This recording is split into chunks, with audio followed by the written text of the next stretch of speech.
This is the first time Missouri native Captain Martha Meers Moyer has stepped a toe on Fort Leonard Wood, Missouri since her days as a service member. It's been a long time. Martha Meers Moyer, then Martha Meers, served in the United States Army during World War II as a lieutenant in the Army Nurse Corps.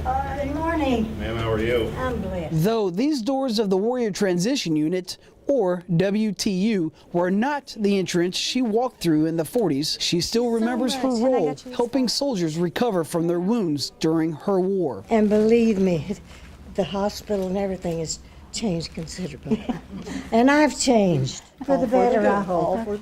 And I'm going to be your tour guide today. A nurse case manager at the WTU, Captain Rhonda Filber, welcomed Martha with a bouquet of flowers and introduces Martha to the current staff members that are taking care of the wounded warriors. This is Miss Hewlett. She works at the WTU. Hi, ma'am. I'm the family program coordinator. Martha and the WTU staff had the opportunity to share the experiences of what nursing was like during the early years and what it's like now.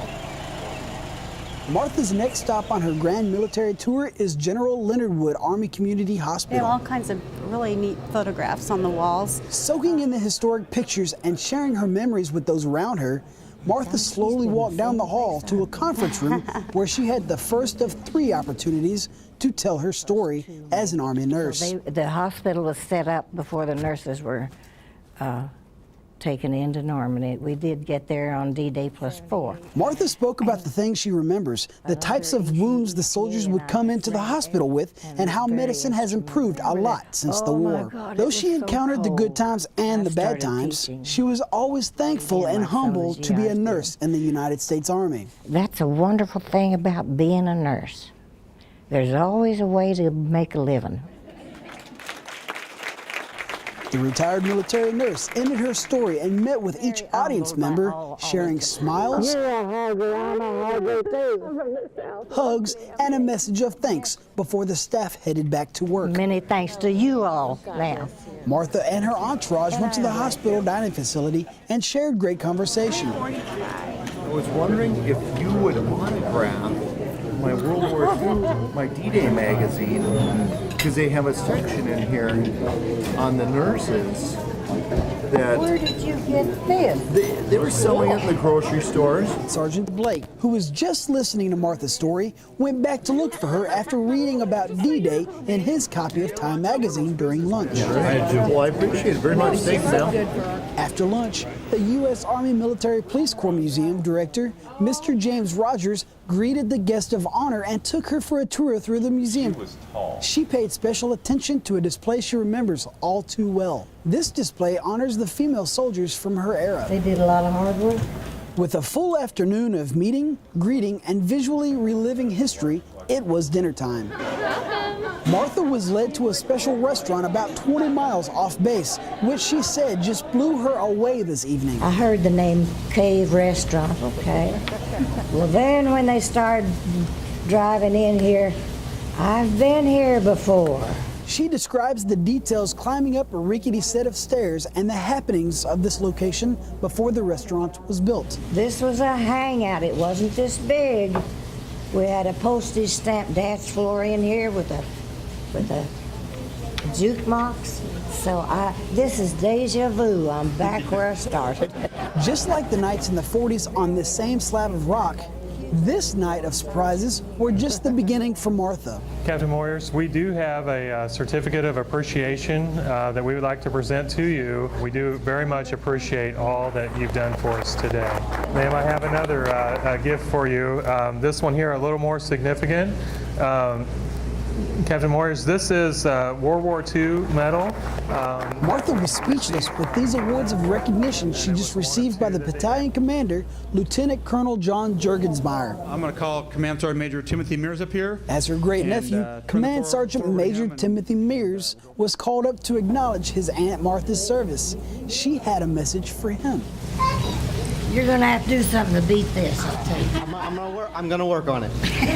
Command Sergeant Major Meers took a moment to give thanks to those involved in making this event possible before handing gifts to his great aunt. What I wanted to present to you from the family is we put together a nice presentation here of your medals and ribbons from World War II, along with your rank, and then there's a photograph of you in uniform at the top. Very thankful for this gift, Martha closely looked over the shadow box. She noticed the 4 medals she earned but never received until now. There is still just one medal she wishes she had, but she says she will never get. There's only one missing and I'll never get it. I'm eligible for a medal from France. Are you really? That's right. I am.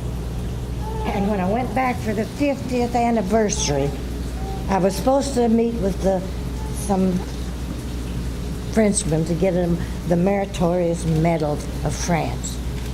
Well, they didn't get me back to the ship in time from some tour, and I missed out on that. I treasure this much higher than that Frenchman. Command Sergeant Major Meers turned the microphone over to his father. Navy veteran Richard Meers spoke of his early memories with Martha and thanked her for all she has done. Richard has a few more surprises of his own for Martha. During his speech, he speaks of the history behind the medal, French Order of the Legion of Honor. Mr. Meers had one message for Martha. Since 1804, there's been 75,000 of those awards and medals given out. And you have now been awarded that by the French government. Now, the French couldn't figure out how to get to Richland, Missouri, so we just kind of circumvented them and have provided a medal to you, but the original will be given to you in this fall in San Antonio.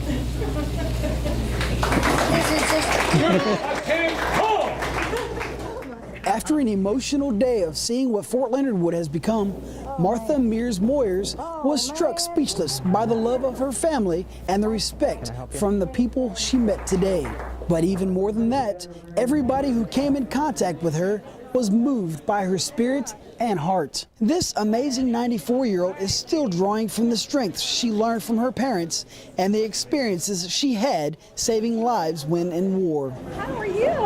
From the 70th Mobile Public Affairs Detachment, I'm Missouri National Guard Sergeant Mark Owen.